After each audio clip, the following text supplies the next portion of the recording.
الحمد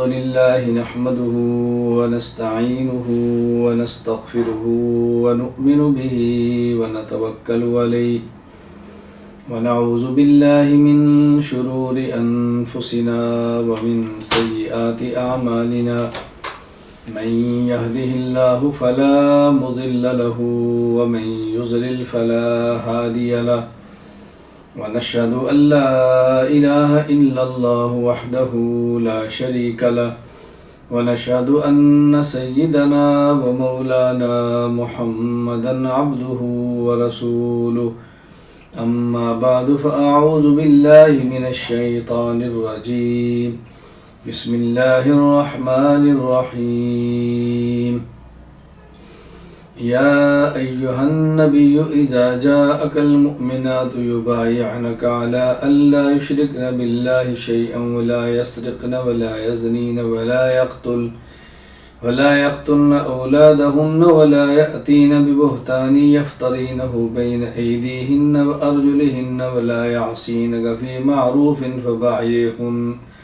فبايعهن واستغفر لهن الله يا رب صل وسلم دائما أبدا على حبيبك خير الخلق كلهم هو الحبيب الذي ترجى شفاعته لكل هول من الأهوال مقتحم اللهم صل على محمد وعلى آل محمد كما صليت على إبراهيم وعلى آل إبراهيم إنك حميد مجيد اللهم بارك على محمد وعلى آل محمد كما باركت على إبراهيم وعلى آل إبراهيم إنك حميد مجيد۔ اللہ رب العزت کا احسان اور کرم ہے، اللہ تعالیٰ نے انسان بنایا ہے، اور اللہ تعالیٰ کا احسان ہے کہ اللہ تعالیٰ نے مسلمان اور اسلام کی نعمت عطا فرمائی۔ اللہ تعالیٰ کا احسان ہے کہ اللہ تعالیٰ نے حضور اکرم صلی اللہ علیہ وسلم کا امتی ہونے کا شرف بخشا۔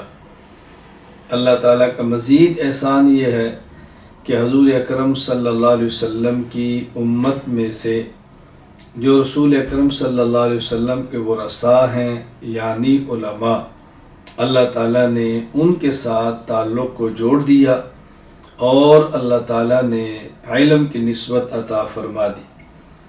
یہ وہ نعمتیں ہیں جس پر اللہ تعالیٰ کا جتنا بھی شکر ادا کیا جائے کم ہے۔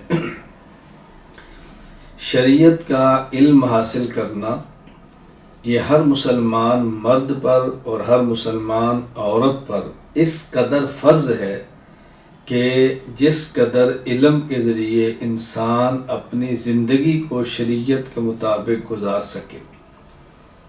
اس میں سب سے اہم چیز انسان کے عقائد ہیں، سب سے اہم چیز عقائد ہے، کیونکہ شریعت بنیادی طور پر 5 چیزوں کا نام ہے۔ نمبر 1 اعتقادات، نمبر 2 عبادات، نمبر 3 اخلاقیات، نمبر 4 معاشرات، نمبر 5 معاملات۔ ان میں سب سے پہلی چیز اور اہم چیز اعتقادات اور عقائد ہیں۔ عقائد کو پڑھنا، عقائد کو سمجھنا یہ مسلمان پر فرض ہے، وہ مرد ہو یا عورت۔ ہاں، جو شخص اہل علم ہے، جس کو اللہ نے علم کی دولت عطا فرمائی ہے، اس کی ذمہ داری تھوڑی سی بڑھ جاتی ہے۔ وہ یہ کہ اس نے دین کو پڑھنا ہے اور دین کو پڑھانا ہے، شریعت کو سمجھا ہے تو شریعت کو سمجھانا ہے، اس کی ذمہ داری بڑھ جاتی ہے۔ جو شخص دین کا علم حاصل کرے اس کے ذمے ہے کہ اس دین کو آگے پہنچائے، اس کے ذمے ہے کہ دین سمجھائے۔ ہاں، یہ بات ضرور ہے کہ اللہ تعالیٰ نے شریعت کا علم مردوں کو بھی دیا، عورتوں کو بھی دیا۔ شریعت مردوں کی بھی ضرورت ہے، خواتین کی بھی ضرورت ہے۔ دین کا کام مرد حضرات نے بھی کرنا ہے اور دین کا کام خواتین نے بھی کرنا ہے، لیکن ہر ایک کے لیے کام کا طریقہ کار، ہر ایک کے لیے دائرہ کار اللہ نے الگ رکھا ہے۔ کچھ مسائل ایسے ہیں کہ جن کے ساتھ خواتین کو واسطہ پڑتا ہے، مرد کو نہیں پڑتا، اور کچھ مسائل ایسے ہیں کہ اس کو برسر منبر مردوں کے لیے بیان کرنا مشکل ہے، اور خواتین کے لیے خواتین میں ان مسائل کو بیان کرنا آسان ہے۔ تو ظاہر خواتین کو چاہیے کہ یہ علم حاصل کریں۔ حضور اکرم صلی اللہ علیہ وسلم نے اپنی مبارک زندگی میں 11 نکاح فرمائے۔ ہر نکاح کی الگ حکمت ہے، ہر نکاح کی الگ حکمت اور اس کے فوائد ہیں۔ تو رسول اکرم صلی اللہ علیہ وسلم کی ایک ضرورت یہ تھی کہ آپ کے وہ مسائل جو گھر کی زندگی سے تعلق رکھتے ہیں، اور آپ کی وہ زندگی جو بالکل گھر کی اور نجی زندگی ہے مرد عورت کے درمیان کی، یہ امت کے سامنے آئے۔ اس کے لیے سب سے بہترین اور مؤثر ذریعہ وہ بیوی ہی ہو سکتی ہے۔ اللہ تعالیٰ نے رسول اکرم صلی اللہ علیہ وسلم کو ازواج مطہرات عطا فرمائی، بیویاں عطا فرمائی۔ انہوں نے رسول اکرم صلی اللہ علیہ وسلم کی نجی زندگی کو امت کے سامنے بیان فرمایا۔ رسول اکرم صلی اللہ علیہ وسلم کا گھر کا رہن سہن، اٹھنا بیٹھنا، اہل خانہ اور گھر والیوں کے ساتھ جو معاملات تھے ازواج مطہرات لائی۔ تو یہ مردوں کے ذمے بھی ہے، خواتین کے ذمے بھی ہے کہ دین کو پڑھیں اور پھر دین کو پڑھائیں۔ مجھے 2 روز قبل مفتی سید عمر اظہر شاہ صاحب سلمہ اللہ تعالی نے رابطہ کیا، مجھ سے رابطہ کیا اور مجھے فرمایا کہ ہمارا دارالحکمہ کے نام سے آسٹریلیا میں ادارہ ہے، کچھ بچیاں وہاں سے فارغ ہو رہی ہیں، اور ہم چاہتے ہیں کہ ان کو کچھ شریعت کی، دین کی باتیں بتائی جائیں اور کام کرنے کا طریقہ کار بتایا جائے۔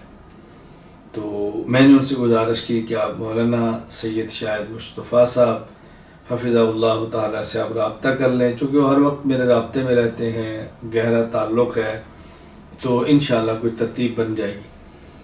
ہمارے چونکہ آپ کے وقت کا کافی فرق ہے، میں اس وقت ترکی میں ہوں، آپ آسٹریلیا میں ہیں، ٹائم کا بہت زیادہ فرق ہوتا ہے، پھر اچانک کوئی شخص رابطہ کریں تو پھر وقت کی ترتیب بنانی، کچھ مسائل تو ہوتے ہیں، لیکن چونکہ ہمارے ذمہ ہے دین کی خدمت کرنا، اللہ تعالیٰ کچھ کام لینے تو اللہ کا احسان سمجھنا چاہیے، اللہ کا شکر کرنا چاہیے، تو ضروری ہے کہ آدمی کو ترتیب بنائے۔ تو میں ان 2 حضرات کے فرمانے پر بہت مختصر سی بات، چند ایک باتیں آپ کی خدمت میں لاؤں گا۔ اللہ تعالیٰ مجھے بھی آپ کو بھی شریعت سمجھ کر اس کے مطابق عمل کرنے کی توفیق عطا فرمائے۔ دیکھیں یہ بات اچھی طرح ذہن نشین فرما لیں کہ شریعت کے بنیادی اجزاء 5 ہیں: اعتقادات یعنی عقائد، عبادات یعنی اعمال، اخلاقیات یعنی اخلاق، معاشرات رہن سہن، معاملات لین دین، یہ بنیادی چیزیں۔ ان میں سب سے اہم چیز عقائد ہیں۔ اگر عقائد ٹھیک ہیں اور نامہ اعمال میں ایک بھی نیک عمل نہیں تو انشاءاللہ جنت میں جانا ہے، اور اگر عقائد خراب ہیں اور نامہ اعمال میں ایک بھی گناہ نہیں تو جنت میں جانا تو دور کی بات، جنت کی ہوا بھی نہیں سونگھی جا سکتی۔ اللہ تعالیٰ قرآن کریم میں فرماتے ہیں ان الذین کذبوا بآیاتنا واستکبروا عنہا۔ قرآن کریم کا فیصلہ ہے کہ جس کے عقائد ٹھیک نہیں ہے، لا تفتح لهم ابواب السماء ولا يدخلون الجنة حتى يلج الجمل في سم الخياط۔ ایسے شخص کے لیے تو جنت کا دروازہ ہی نہیں کھلنا، جس جنت کے دروازے سے، ایسے شخص کے لیے تو آسمان کا دروازہ ہی نہیں کھلنا، جس دروازے سے گزر کر بندے نے اوپر جنت کے اندر جانا ہے۔ تو عقائد سب سے اہم ہے۔ میں پہلی بات اپنی بیٹیوں سے عرض کروں گا، اپنی بہنوں سے عرض کروں گا کہ آپ عقائد پر توجہ دیں۔ عقائد آپ نے پڑھے ہیں، بہت اچھا، اگر کوئی پوری کمی رہ گئی ہے تو اس کو پورا کریں۔ عقائد کے لیے میری کتاب العقائد اردو زبان میں موجود ہے، میرے اسباق موجود ہیں، آپ کبھی اس پہ مشورہ کر لیں، استاد جی سے بات کر لیں، حضرات فرما دیں، باقاعدہ سبکن آپ کو کتاب العقائد پڑھا دی جائے گی، عقائد آپ کے علم کے اندر آ جائیں گے۔ العقیدۃ الطحاویہ کی شرح میری موجود ہے، العقیدۃ الطحاویہ پر اسباق موجود ہیں، الفقہ الاکبر پر اسباق موجود ہیں، اس کی شرح چھپ کر آ گئی ہے۔ اور اسی طرح ہمارے اکابر علماء دیوبند کی المحند موجود ہے، المحند کا حاشیہ لکھ دیا ہے، اسباق ریکارڈ پر موجود ہے۔ تو اس طرح عقائد پر کام موجود ہے۔ میں یہ کہوں گا کہ آپ عقائد کو اچھی طرح سمجھیں اور اپنے عقائد کو جو حق ہیں ان کو عام کریں، حدود شریعت میں رہ کر عام کریں، شرعی حدود کا خیال کرتے ہوئے عام کریں۔ نمبر 1، عقائد پر بہت زیادہ توجہ دیں، عقائد کو بہت زیادہ درست کرنے کی فکر کریں اور امت کو سنبھالیں۔ جو لوگ غلط عقائد کی نشر غلط عقائد کی اشاعت کر رہے ہیں ان کے راستے میں رکاوٹ پیدا کریں، ان کے راستوں کو روکیں۔ اور روکنا کیسے ہے؟ دلیل کی طاقت کے ساتھ، دلیل کی طاقت کے ساتھ، دلیل کی طاقت کے ساتھ، اور عقائد کو دلائل کے ساتھ، اعتدال کے ساتھ، اخلاص کے ساتھ امت کے سامنے پیش کریں۔ آپ نے کام بچوں میں اور خواتین میں کرنا ہے، مردوں میں نہیں، بچوں میں اور خواتین میں کرنا ہے۔ اس ترتیب پر آپ اس پر توجہ دیں۔ سب سے پہلے عقائد پر کام کریں۔ نمبر 2، پھر مسائل جو روزمرہ کی زندگی سے تعلق رکھتے ہیں ان مسائل کو اچھی طرح سمجھنے کی کوشش کریں، اپنی زبان میں پھر مسائل بیان کریں، بچوں کو سکھائیں، بہنوں کو سکھائیں، ماؤں کو سکھائیں، بیٹیوں کو سکھائیں، خواتین کو سکھائیں، مسائل کا ماحول بنائیں، مسائل کو عام کریں۔ ہم صحیح مسائل پیش نہیں کریں گے تو غلط مسائل لوگوں کے سامنے چلے جائیں گے، ہم صحیح مسائل پر پیش کریں گے تو لوگ غلط مسائل سے بچ جائیں گے۔ ہماری ذمہ داری ہے، اس لیے اس کا خیال کریں۔ نمبر 3، اخلاق۔ اخلاق کا معنی زبان سے بولنا نہیں، اخلاق کا معنی عمل سے، اپنے کردار سے بتانا ہے۔ خواتین کے لیے اخلاق کے حوالے سے اہم چیز حیا، شرم، یہ بہت ضروری چیزیں ہیں، بہت ضروری چیزیں ہیں۔ ادب، یہ بہت ضروری ہے، اخلاق کی ترتیب بنائیں۔ پھر معاشرت، جو ہمارا رہن سہن ہے، گھر میں کیسے رہنا ہے، ان چیزوں کا خیال کریں۔ معاملات تو جو لین دین جس حد تک ہے اس کو شریعت کے مطابق رکھیں۔ تو میری پہلی گزارش یہ ہے کہ عقائد پر توجہ بہت زیادہ دیں، اس کو اہمیت دیں، اس کو معمولی نہ سمجھیں، کیونکہ المیہ یہ ہے کہ عقائد کو نہیں سمجھا جا رہا، عقائد پر نظر نہیں، یہی پتہ نہیں ہوتا کہ ہمارا عقیدہ کیا ہے۔ اگلا مسئلہ تو بہت بات کا ہے۔ پہلی بات عقائد پر توجہ دیں، اور دوسری بات آپ کی خدمت میں یہ ہے کہ مرد ہو یا عورت، اس کی ایک عمر ہوتی ہے جس کے بعد اس کی زندگی کا دوسرا دور شروع ہونا ہے، نکاح کا۔ سب سے اہم یہ ہے کہ ہم زبان سے نہیں، اپنے عمل سے نکاح کو سنت کے مطابق بنائیں۔ یہ جو ہمارے رسمیں چلی ہیں جن نے نکاح کو مہنگا کیا ہے، اس نکاح کو مہنگا کر دیا ہے، لوگوں کو نکاح سے دور کیا ہے، ہم اپنے عمل سے ترتیب بنائیں کہ نکاح بہت آسان ہے۔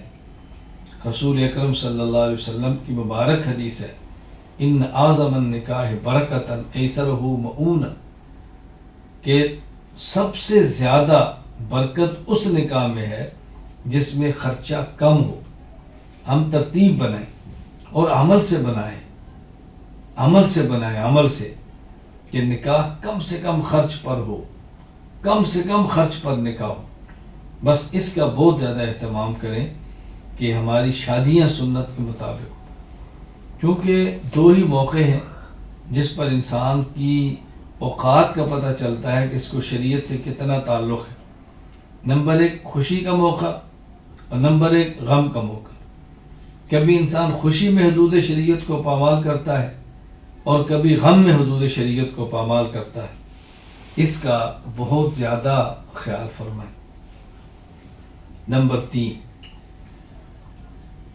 آپ تمام بچیاں جو فارغ ہو رہی ہیں وہ تو ضروری طور پر، اور جو باقی ہیں وہ بھی ابھی سے ترتیب بنا لیں۔ کسی شیخ سے جن پر آپ کو، آپ کے اساتذہ کو مکمل اعتماد ہو، بیعت کا تعلق قائم کریں، گزشتہ گناہوں سے توبہ کریں، اپنی آئندہ کی زندگی کو پاکیزہ زندگی بنا کر گزاریں، اور پھر شیخ سے بیعت کا تعلق قائم کرنے کے بعد ان کی ہدایات کے مطابق بقیہ زندگی کی ترتیب بنائیں۔ بس بیعت مفید تب ہوتی ہے کہ جب آدمی ایسے شیخ سے بیعت کرے کہ جن سے مزاج بھی ملتا ہو اور جن سے رابطہ بھی ہوتا ہو۔ اگر مزاج نہ ملے تو بیعت کا نفع تب بھی نہیں ہوتا، مزاج مل جائے اور رابطہ نہ ہوتا ہو تو بیعت کا نفع تب بھی نہیں ہوتا۔ نفع نہ ہونے کا معنی یہ ہے کہ کامل نفع نہیں ہوتا، زیادہ فائدہ نہیں ہوتا، ورنہ برکت تو مل جائے گی، ایک بار توبہ بھی ہو جائے گی، بیانات سننے سے کچھ فائدہ تو ہوگا، لیکن جسے مکمل نفع کہتے ہیں وہ تب ہوتا ہے کہ جب شیخ سے مزاج ملتا ہو اور شیخ سے رابطہ ہوتا ہو۔ اس کا بہت زیادہ اہتمام کریں۔ نمبر 4، آپ نے جس ادارے میں پڑھا ہے، علم حاصل کیا ہے، اس ادارے سے تعلق رکھیں، معلمات سے تعلق رکھیں، ادارے سے تعلق رکھیں، یہ آپ کے لیے مرکز ہے، اس مرکز سے جڑی رہیں، مرکز سے کٹے نہیں۔ دنیا کے کسی کونے کے اندر بھی جائیں تو اپنا رابطہ اداروں سے رکھیں، دینی مراکز سے رابطہ رکھیں، اور سب سے اہم وہ مرکز ہے جہاں سے آپ کو علم ملا ہے، جہاں سے آپ کو فیض ملا ہے، جہاں پہ آپ کی تربیت ہوئی ہے، جہاں سے آپ کو دین کی سمجھ آئی ہے۔ یہ سب سے اہم چیز ہے، رابطہ رکھیں، اس سے دوری اختیار نہ کریں۔ نمبر 5، معاشرے کے اندر جب آپ جاتی ہیں، خواتین سے ملاقات کرتی ہیں، خواتین آپ سے ملتی ہیں، رشتہ داروں سے ملاقات ہوتی ہے، تو آپ کا چلنا پھرنا، اٹھنا بیٹھنا، بولنا اور باہمی معاملات کرنا یہ بتائے کہ یہ عالمہ ہے، یہ دین کی داعیہ ہے، یہ شریعت کو سمجھنے والی ہے۔ یہ عمل بتائے، عمل، یہ عمل سے سمجھ آنا چاہیے۔ پھر ہے لطف زندگی کا، عملی زندگی دوسروں کی زندگی کو بدل کے رکھ دیتی ہے، عملی کوتاہیاں دوسرے کی زندگی کو برباد کر کے رکھ دیتی ہے، دوسرے کی زندگی کو تباہ کر دیتی ہے۔ اس کا بہت زیادہ خیال کریں۔ عمل بتائے کہ آپ کون ہیں، عمل بتائے کہ آپ کون ہیں۔ نمبر 6، اپنے اندر خودداری پیدا کریں، اپنے اندر دینی حمیت پیدا کریں، ہمارے اندر دینی غیرت ہونی چاہیے، اپنے موقع پہ کھڑا ہونا سیکھیں، اپنے عقائد پہ ڈٹ جانا سیکھیں، اپنے اکابر کے ساتھ جو نسبت ہے اس کی لاج رکھیں، اپنا تعارف کرائیں کہ ہم کون ہیں، ہمارا تعلق کن سے ہے، ہمارے مشائخ کون ہیں، ہم مسلمان ہیں، ہمارا دین اسلام ہے، ہم اہل سنت والجماعت ہیں، ہمارا مسلک احناف ہے، اور ہم حضرت امام اعظم ابو حنیفہ رحمہ اللہ کے مقلد ہیں، ہمارا مذہب احناف ہے، اور ہم دیوبندی ہیں، ہمارا تعلق اکابرین علماء دیوبند کے ساتھ ہے۔ یہ نسبت بتانے میں عار محسوس نہ کریں، یہ نسبت فخر سے بتائیں لیکن فخر سے آپ تب بتا سکیں گی جب آپ کے پاس دلائل ہوں گے، دین اسلام کے دین ہونے پر، اہل سنت والجماعت کے مسلک ہونے پر، احناف کے مذہب ہونے پر اور دیوبندیت کے منہج ہونے پر دلائل ہوں گے، تو پھر یہ بات فخر سے کر سکے گی۔ اگر دلیل کی طاقت نہیں ہوگی تو پھر فخر سے بات نہیں کر سکے گی۔ اپنی نسبتوں کا خیال کریں، اپنے اکابر کی بات پر توجہ دیں، ایک موقع پر غیرت اور حمیت کے ساتھ کھڑی ہو جائے، یہ بہت ضروری چیز ہے۔ نمبر 7، اپنے اکابر کی لکھی گئی کتب کا مطالعہ فرمائیں، اپنے اہل حق علماء کے بیانات کو سنیں، اور سب سے بہتر یہ ہے کسی شیخ سے بیعت کا تعلق قائم کریں، ان سے رہنمائی لیں، جن کے بیانات وہ سننے کی اجازت دیں ان کے بیانات سنیں، جہاں وہ منع کریں وہاں سے رک جائیں۔ ہم نہیں جانتے، علم نہیں ہوتا، غلطی کے اندر ایسی جگہ پہ آدمی چلا جاتا ہے کہ جن کے بیان دین کے لیے نقصان دہ ہوتے ہیں، مفید نہیں ہوتے، مضر ہوتے ہیں، نافع نہیں ہوتے، نقصان ہوتا ہے، فائدہ نہیں ہوتا۔ اس لیے اپنے شیخ سے پوچھیں، استادوں سے پوچھیں، میں کن کا بیان سنوں، کن کا بیان نہ سنوں، کہاں نفع ہے، کہاں نقصان ہے۔ یہ بہت اہم چیز ہے، اس کا بہت زیادہ خیال کریں۔ نمبر 8، تلاوت کا اہتمام کریں، اذکار کا اہتمام کریں، نوافل کا اہتمام کریں، عبادات کا اہتمام کریں۔ نماز جو فرض ہے وہ تو پڑھنی ہے، روزہ جو فرض ہے وہ تو رکھنا ہے، زکوٰۃ جو فرض ہے وہ تو ادا کرنی ہے، وہ تو ہمارے ذمہ ہے۔ چونکہ آپ عالمہ ہیں، آپ کی حیثیت بدل گئی ہے، اس لیے نوافل پر بھی توجہ دینی ہے، تہجد، اشراق، اوابین، توجہ دیں۔ آج جمعہ ہے، جمعہ کے دن سورہ کاف، عصر کی نماز کے بعد 80 بار درود شریف، اللہم صلی علی محمد النبی الامی وعلی آلہ وسلم تسلیما، اور اذکار، تلاوت، اس کا اہتمام کریں۔ اس سے دوری اختیار نہیں کرنی، عبادات پر توجہ دینی ہے، عبادات پر توجہ دینی ہے، اس کا خیال کریں، اس پہ قائم رہنا ہے۔ نمبر 9، اپنے والدین زندہ ہیں تو خدمت کریں، ان کو خدمت سے راضی کریں، ان کی اطاعت کریں۔ دنیا سے چلے گئے ہیں، ان کے لیے سارے ثواب کریں، اللہ کے لیے مانگیں ان سے مغفرت کی دعا، رفع درجات کی دعا، کفارہ سیئات کی دعا۔ یہ یاد رکھ لیں کہ جب کسی عورت کا نکاح ہو جائے تو نکاح کے بعد اس کے لیے اہم والدین نہیں، اہم اس کا شوہر ہے۔ جب تک نکاح نہیں تو اہم والدین ہے، نکاح کے بعد پھر اطاعت شوہر کی پہلے ہے، باقی بات بھی۔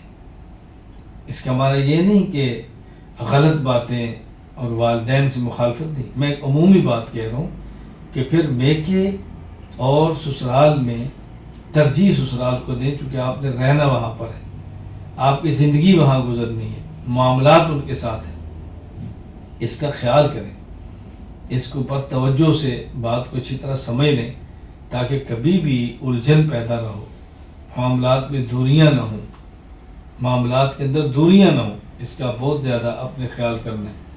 نمبر 10، اس کا خیال کریں کہ دعائیں اللہ سے مانگنی ہے، اللہ سے تعلق جوڑنا ہے، اللہ سے دعائیں بہت مانگنی ہے، دعا مانگنے کا بہت اہتمام کریں، دعا مانگنے کا بہت اہتمام کریں، اور باقی دین کا تعلق ایسا ہو کہ لوگ آپ کے لیے دعائیں کریں، غریب پروری ہو، غریب دعا کرے، مسکین یتیموں کو سنبھالے وہ دعا کرے، کو بیوہ متعلقہ معاشرے میں اس کا تعاون کرے وہ بھی دعا کرے گی۔ دعائیں مانگنے کا بہت زیادہ اہتمام کریں، اللہ تعالیٰ دعا کو کبھی بھی رائگاں نہیں فرماتے، کبھی بھی ضائع نہیں فرماتے۔ جو دعا مانگی ہے بہتر ہو اللہ قبول فرما کے وہی چیز دیتے ہیں جو مانگ لی ہے، اور کبھی اللہ تعالیٰ وہ چیز تو نہیں دیتے جو مانگی ہے، بلکہ اس کے بدلے میں کوئی اور چیز دے دیتے ہیں جو ہم نے نہیں مانگی ہوتی، اللہ سمجھتے ہیں کہ وہ زیادہ مفید ہے۔